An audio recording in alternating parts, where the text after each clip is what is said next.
大家好，呢度係 DSC Penguin，我係 Andy 老師。今日我哋理解2025年嘅第23題 MC， 31% 人啱。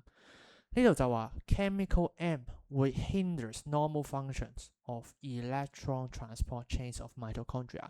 簡單啲嚟講，我唔做 respiration， 而家做唔到啦。做唔到 respiration 代表緊啲咩啊？代表緊冇咗 energy。跟住我哋嚟睇選項。Rate of mineral absorption 同 rate of water absorption， 大家一定要記得 mineral absorption 呢樣嘢係關於咩呢？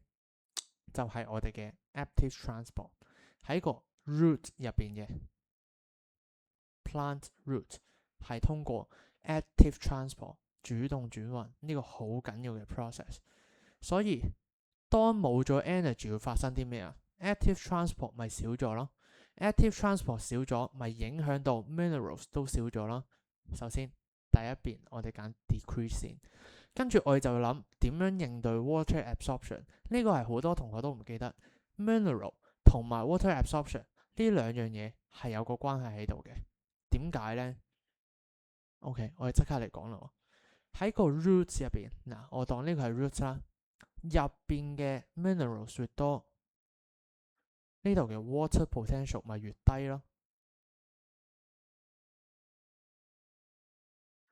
OK， 如果呢入邊粒子數量係少咗嘅，呢啲 minerals 少咗嘅話， water potential 咪冇咁低咯。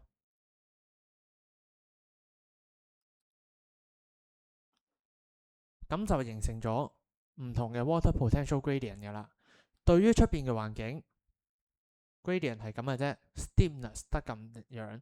如果係呢一個 condition 原本好多嘅情況底下 steepness 係咁樣嘅，速率會快好多，所以 water absorption 都係會 decrease 嘅。呢題嘅 answer 係 A 嚟嘅。